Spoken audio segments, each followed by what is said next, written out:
So feel free. Yeah. Okay. Go. So I want to go back to Dr. Brook's point about the family and how there may not be an evolutionary desire to jump in and save your kid from the pool who's drowning.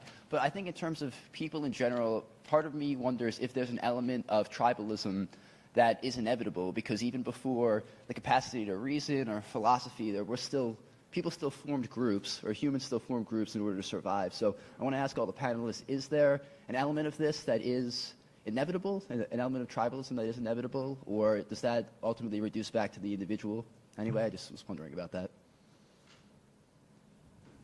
I mean, I would say I don't think of it as it's inevitable, and certainly in a modern context where parents are choosing to have kids, it's a chosen, and it should be at least a chosen relationship. From the child's perspective, yeah, you didn't choose to be born or conceived, but so I don't think of it as at all as there's no necessarily tribal relationship in human affairs when you're talking about individuals that have the power of choice and some recognition that they have a power of choice and some ability to exercise that power.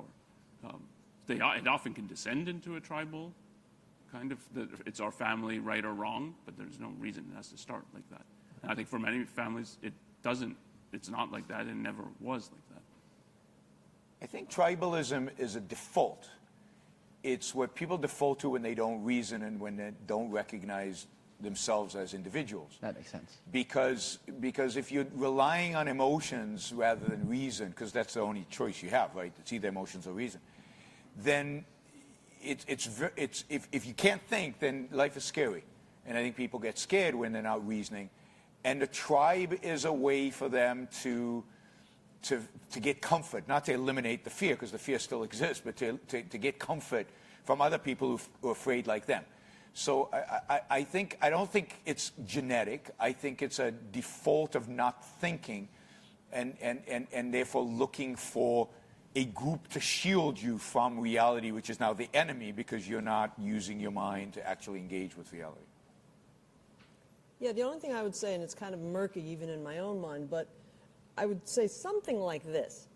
To the extent that there's any physical or physiological, just natural inclination in human beings to be tribal, that's kind of pre-tribal or the concept of tribal. And as we talk about tribal today, we're talking about making a choice because we have free will. We choose who we associate with and on what grounds, and even how we think of ourselves.